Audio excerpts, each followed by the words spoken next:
হাই নোকোৱা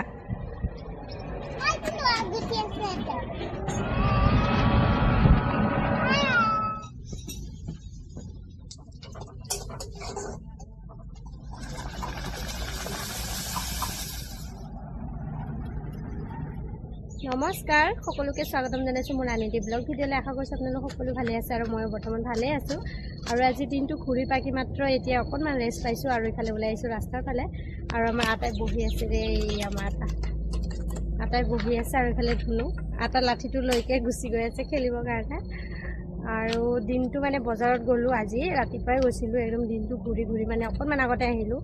সেইকাৰণে খানা চানা বনালোঁ খালোঁ ল'লোঁ আৰু এতিয়া অকণমান ৰেষ্ট পাইছোঁ আৰু বজাৰলৈ গ'লোঁ কি কৰিলোঁ মই আপোনালোকক দেখুৱাম ভিডিঅ'টো শেষলৈকে চাই থাকিব আজি মোৰ ঢেৰ কাম ওলাইছে জানেনে কোনফালৰ পৰা কৰিম নকৰিম মানে মই নিজেই চিন্তা কৰি পাৰ পোৱা নাই আজি যিহেতু সোমবাৰ আৰু আজি গেছ উঠোৱা কথা আছিলে সেইকাৰণে চিলিণ্ডাৰটো লৈকে ওলাই আহিলোঁ ধুনুৰ লগত আৰু মানুহজনকো লগত লৈ আহিছোঁ তেখেতে কৈছে আজি ঢেৰ কাম আছে আজি তুমি পিছবেলা গাড়ী চলাবা আগবেলা চলাব নালাগে তো মানুহজনে ক'লে হ'ব দিয়া নহ'লে কামখিনিকে কৰি লওঁ আগতে তো প্ৰথমতে ধুনুৰ আধাৰ কাৰ্ড বনাবলৈ যোৱা কাম আছে তাৰপিছত মই গেছ উঠাম তাৰপিছত কণ্ট্ৰলৰ চাউলখিনিলৈকে ঘৰত আহিম তো যিহেতু 10:30 বাজিছে এতিয়া আৰু এতিয়াৰ পৰা মানে ঘৰত আহোঁ মানে এনেও 2-3টা বাজিবই মই জানো এইটো খাটাং আৰু ইমান ধুনীয়া পৰিৱেশ মানে চাই ইমান বেছি ভাল লাগিছে আৰু আমাৰ মৰমৰ জুবিন দা তেখেতক দেখিলেতো বহুত বেছি ভাল লাগে মই এইটো ৰাস্তা দি আহিলে তেখেতৰ মুখখন এবাৰ হ'লেও চামেই মোৰ বহুত বেছি ভাল লাগে তো যিয়ে নহওক ইমান ধুনীয়া পৰিৱেশৰ মাজেদি আমি আহিলোঁ আৰু এটা ইমান ধুনীয়া জেগাত ৰ'লোঁ আৰু এই ফুলজোপা দেখি কিনে আমাৰ ধুনু একদম ৰ'বই নোৱাৰিল তাই যাই কিনে ফুল আনিব গ'ল মই বোলো ফুল গছটোত যদি গুটি আছে লৈ আহিবা ৰুই দিম তেতিয়া গুটি লাগিলে পুলি হ'লে আমাৰো ধুনীয়াকৈ ফুল গছ হ'ব ফুল লাগিব তো তাই কৈছে মা গুটি নাই অকল ফুলহে আছে তো ফুল এটাকে আনি দিলে আৰু তাই কৈ আছে মোৰ কাপোৰৰ লগত ইমান ধুনীয়াকৈ মিলি গৈছে তো ইমান মৰম লগা ফুলটো চাওকচোন মোৰ ইমান বেছি ভাল লাগিছে তো ইয়াতে ৰখিছোঁ এটা কাৰণতে মানুহজনৰ গাড়ীখন অকণমান ঠিক কৰিব লগা আছে তো তেখেতৰ সেই গাড়ীখন ঠিক কৰিবৰ কাৰণে ইয়াতে ৰখিলোঁ আৰু আমি প্ৰথমতে গ'লোঁ আধাৰ কাৰ্ড বনাবলৈ যিহেতু 10:30 আহিছোঁ প্ৰথমতে বনোৱা টাইম আছিলে 9টা বজাৰ পৰা পিছত মোক ৰাতিপুৱাই বাইদেৱে ফোন কৰি ক'লে 11:30 পৰা হ'ব সেইকাৰণে মই 10:30 ওলাই আহিছিলোঁ যাতে অকণমান সোনকালে যাই কামটো কৰিব পাৰোঁ কিন্তু নহ'লে 12:30 বজালৈ ৰখিলোঁ আৰু মোৰ খং উঠিলে মই গুচি আহিলোঁ নোখোৱা নোলাগে ইমান টাইম ৰখি থাকিব নোৱাৰোঁ আৰু মানুহ যদি এটা ভাল কাম এটা যদি পায় সেই কামৰ মূল্যটো বুজি পাব লাগে মোৰ মতেদি তো আমি ইফালে মাংস অকণমান ল'লোঁ আৰু কণ্ট্ৰল যিহেতু বন্ধ হৈ গ'ল চাউলো নল'লোঁ গেছটো উঠালোঁ মাংস ল'লোঁ আটা অকণমান ল'লোঁ ৰিফাইন ল'লোঁ যিহেতু ৰাতিপুৱাই ধুনুৱে মাংস খাম বুলি কৈছিলে তো তেনেকৈ মাংস আৰু পুৰি খাম বুলি কৈছিলে তো তেনেকৈ বজাৰ কৰি কিনে আমি গুচি আহিলোঁ ঘৰলৈ আৰু এয়া আমাৰ ঘৰত যোৱা ৰাস্তা ধুনুৱে চকলেটটো দেখুৱাই আছে মানুহজনে আনি দিছিলে আৰু এইটো হৈছে আমাৰ দিগাৰু নদী আৰু এইটো দলং দিগাৰু দলং তো এয়া চাওকচোন পানী কিমান বেছি হৈছে আৰু অকণমান যদি পানী হয় আমাৰ ঘৰতে উঠিব পানী আৰু বাঢ়িছিলে অকণমান কমিলে আৰু মোৰ মানে বহুত চিন্তা হয় বেলেগ যিয়ে নহওক মানে পানীটো উঠিব নালাগে আৰু তো আমি এতিয়া ঘৰলৈ আহি পালোঁ আৰু ঘৰত আহি কেনে একদম কামত লাগি গৈছোঁ জানেনে হাত মুখ ধুই কিনে অকণমান ৰেষ্ট লৈছোঁ ৰেষ্ট লৈ কেনে লাগি গ'লোঁ কামত যিহেতু মই চৌকাত বনাই আছিলোঁ তো আহি কেনে প্ৰথমতে এইখিনি চাফা কৰি ল'লোঁ ছাইখিনি যিহেতু ৰাতিপুৱা মোৰ চাফা কৰিবৰ কাৰণে সময় নহ'ল কাৰণ ৰাতিপুৱা ঢেৰ কাম ওলাইছিলে তো যোৱাটো মানে জৰুৰী এতিয়া নগ'লেও নহয় তো গেছটো যিহেতু আনিলোঁ অনাৰ পিছত আৰু এইখিনি ধুনীয়াকৈ চাফা কৰি জেগাখিনি ঠিক কৰি লওঁ বোলো প্ৰথমতে তাৰপিছত বাকীখিনি কৰিম আৰু ইফালে মোৰ ইমান বেছি ভোক লাগিছে থাকিব পৰা নাই তো ভাইটিজনে টেবুলটো ওলাই আনিলে সিও মানে বহুতখিনি সহায় কৰিলে তো ওলাই আনি কিনে সি ধুই আছে টেবুলটো আৰু মই ইফালে আটা চাটা মাৰি ল'লোঁ মাৰি লৈ কিনে মানুহজনক বেলিব দিলোঁ যিমান পাৰোঁ সোনকালে কৰিবলৈ চেষ্টা কৰি আছোঁ আৰু সি ভাইটিজনে আদা নহৰু বাচি আছে দেই মানে আলু চালু বাকলি গুচাই আছে তো মই এইফালে ধুনীয়াকৈ এটা জোখত মানে লাডু কৰি দি আছোঁ মানুহজনক তেতিয়া বেলিবলৈ সহজ হয় আৰু আমাৰ ধুনু বহি কিনে চাই আছে কি কৰোঁ কি নকৰোঁ মানে তাই পূৰা চাই থাকে জানেনে পিছত তাই নিজে কৰিবলৈ চেষ্টা কৰে তো যিয়ে নহওক এনেকৈ কৰি কিনে একেলগে বহি ইমানখিনি কৰি আছোঁ ইমান বেছি ভাল লাগিছে জানেনে একচুৱেলি মানুহজনে কিন্তু বহুত বেছি সহায় কৰি দিয়ে মোক ভাত আঞ্জা বনোৱাৰ সময়ত আৰু বিশেষকৈ ক'লে তো মোৰ মানে এইটোও ভাল লাগে তেখেতে যে সহায় কৰি দিয়ে আৰু মোৰো বেছি কষ্ট নহয় কাৰণ দিনটো মই ধুনুৰ লগত থাকিব লাগে তাই এটা জেগাত নাথাকে আৰু এটা জেগাত নাথাকাৰ কাৰণে তাই যিহেতু ইফালে যায় সিফালে যায় মই তাইৰ লগত দৌৰি থাকিব লাগে সমানে তো মোৰ বহুত বেছি কষ্ট হয় ৰেষ্ট ল'বলৈ সময় নাপাওঁ মই কেতিয়াবা সেইটো কাৰণে আৰু মানুহজনে আহিলে যদি সহায় কৰি দিয়া বুলি কওঁ ধুনীয়াকৈ কৰি দিয়ে মোৰ এইটো বহুত বেছি ভাল লাগে আৰু এইফালে মানুহজনৰ কাৰণে আৰু আমাৰ ধুনুৰ কাৰণে পুৰি ভাজি কৰিবৰ কাৰণে মই লাগি গ'লোঁ আৰু যিহেতু এইকেইদিন চৌকাত বনাইছোঁ মোৰ কেৰাহীৰ একেবাৰে অৱস্থা নাই জানেনে কেৰাহীখন চাইকে নাহাঁহিব গোটেই ক'লা হৈ আছে একদম মাজে মাজে পিছত বাৰু চাফা হৈ যাব একো নাই আৰু এই কেৰাহীখন মই যেতিয়া প্ৰথম আহিছিলোঁ মানুহজনে প্ৰথমবাৰ এই কেৰাহীটো আনি দিছিলে মোক মানে বহুত বছৰ হ'ল একচুৱেলি এতিয়া এই কেৰাহীটো চিলভাৰৰ কেৰাহী হয় আৰু বনাই কেনে ইমান বেছি ভাল লাগে এইটোত বনাই এতিয়া মোৰ ইমান অভ্যাস হৈ গ'ল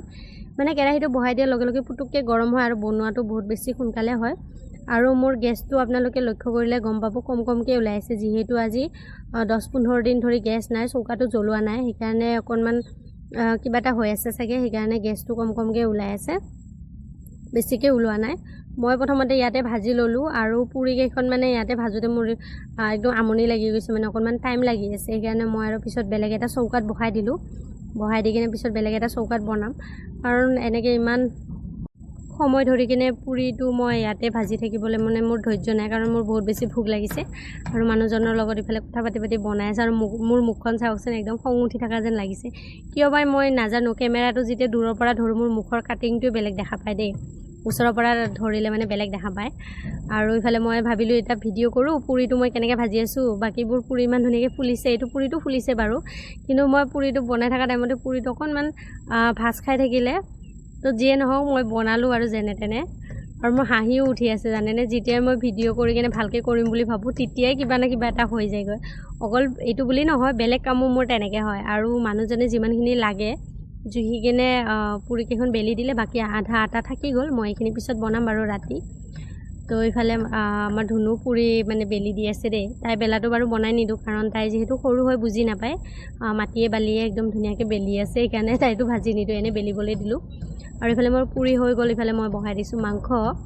আৰু এটা কথা কি জানেনে মই যেতিয়া অকলে মই বনাই থাকোঁ নহয় তেতিয়া মানে বহুত ধৰণৰ চিন্তা মোৰ মাথাটোত আহি থাকে মানে এনেকৈ লাগে মোৰ কোনোৱে নাই মই ইমান বেছি কষ্ট পাইছোঁ মই এই পৃথিৱীখনত কি কৰিব জন্ম লৈছোঁ আৰু মই কি কৰিলোঁ মানে বহুত ধৰণৰ চিন্তা মোৰ মাথাত আহি থাকে আৰু মই সেইবোৰ মানে সহ্য কৰিব নোৱাৰোঁ লাষ্টত মানে চকু পানী ওলাই মই কান্দিব লগা পৰিস্থিতি হৈ যায়গৈ আৰু কিছুমান মানুহেতো মোৰ দুখ কষ্টবোৰ একো বুজিয়ে নাপায় মানে ধৰক ওচৰেদি গ'লে মানে কিবা না কিবা এটা এনেকৈ কথা কৈ থৈ যাব যিবোৰ মানে বহুত বেছি বেয়া লাগে সকলো মানুহ তেনেকুৱা নহয় দেই বহুত মানুহ আছে ভাল মানুহ মই পাইছোঁ সেই 2-এজন মানুহ আৰু থাকে এইবোৰ মানুহ জানেই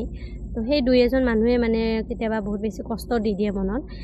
যিবোৰ সহ্য কৰি থকাটো মানে বহুত টান হৈ যায় মোৰ কাৰণে তো মই মানে তথাপি আজিকালিতো সেইবিলাক মানে কেয়াৰে নকৰা হৈছোঁ যোনে যি কৈ থাক বোলো মই আজিকালি পাত্তাই নিদিওঁ কাকো কাৰণ মই নিজে নিজৰ কৰ্ম কৰিছোঁ মই নিজে খাইছোঁ নিজৰটোহে খাইছোঁ তো মই আৰু বেলেগৰ কথা শুনি কিনে দুখ কষ্ট মনত লৈ কিনে কিবা লাভ আছে জানো তো সেইকাৰণে মই আজিকালি পাত্তাই নিদিওঁ জানেনে আৰু কি ক'ব আৰু সঁচাকৈ এইবোৰক পাত্তা দিবই নালাগে কিন্তু এইবোৰক যিমান পাত্তা দিব সিমানেই বেছি সিহঁতে মাথাৰ ওপৰত উঠেগৈ তো মোৰ ইফালে বনোৱা ৰেডি হৈ গ'ল আৰু এইফালে খাবলৈ বহি গৈছোঁ মই এতিয়া ৰ'ব নোৱাৰোঁ আৰু ৰাতিপুৱাৰ পৰা যিহেতু ভাত খোৱা নাই 3টাই বাজিলে এতিয়া তো মই একদম ৰৈ থাকিব পৰা নাই ভাইটিজনক প্ৰথমতে দি লওঁ তাৰপিছত ধুনুক দি মানুহজনক দি আৰু মই এইফালে বহি যাম কাৰণ একদম ইমান বেছি ভোক লাগিছে একদম থাকিব পৰা নাই আৰু আহি কিনে ইমানখিনি কাম কৰিব লগা হ'ল মানে ৰেষ্টে পোৱা নাই জানেনে কি ক'ব আৰু ভাতখিনি ৰাতিপুৱা দাদাজনে বনাই থৈ গৈছিল মই মানে বাহিৰৰ কাম বন কৰোঁতে মানে ভাতখিনি খাবলৈ সময় নাপালোঁ যিহেতু সোনকালে যাব লগা হ'ল তো সেইকাৰণে মই এতিয়া অকল পুৰি বনালোঁ আৰু আঞ্জাখিনি বনালোঁ আৰু মাংসখিনিও মানুহজনে ইমান কমকৈ আনিছে জানেনে মোৰ খঙে উঠিছিলে অকণমান বেছিকৈ আনিলে ভাল হয় গোটেইকেইজন মানুহৰ কাৰণে হৈ যায় এতিয়া কমকৈ আনিলে মানে ইয়াক দিলে তাক নহয় তাক দিলে তাক নহয় তেনেকুৱা হৈ যায় তথাপি আমি মিলামিলিকৈ খালোঁ আৰু উপায় নাই আৰু এইফালে আমাৰ ধুনুৱে যে যি ভাল পাইছে নহয় তাই প্ৰথমতে কৈ আছে অঞ্জা নাখাওঁ পিছত বোলে আকৌ অঞ্জা খাব মানুহজনৰ বাতিখনৰ পৰাই অঞ্জা লৈ খাইছোঁ বোলে খা একো নহয় আৰু মই ভাত বাঢ়ি থাকোঁতে ভাতখিনি পৰি গ'ল ইমান কষ্ট কৰি কিনে একমুঠি ভাতৰ কাৰণে ইমান বেছি কষ্ট কৰোঁ তো সেই ভাতখিনিনো পেলাই দিম নে মই আৰু উঠাই ল'লোঁ একো নাই সদায় ঘৰ মুচিয়ে থাকোঁ বোলো একো নহয় তো উঠাই ল'লোঁ আৰু মোৰ পেলাবলৈ বহুত বেছি বেয়া লাগিলে আপোনালোকে হাঁহিলেও হাঁহি থাকিব উপায় নাই আৰু মই এইফালে খোৱাত লাগি গ'লোঁ ইমান বেছি ভোক লাগিছে থাকিব পৰা নাই আৰু কাৰো কাৰণে ৰখি থকা নাই সকলোকে দিলোঁ মই নিজেও বহিলোঁ আৰু একেলগে বহি ইমানখিনি কাম বন কৰি একেলগে বনাই একেলগে খোৱাটো কিন্তু বহুত ভাগ্যৰ কথা দেই আৰু আজি ভিডিঅ'টো ইয়াতে সামৰণি মাৰিম।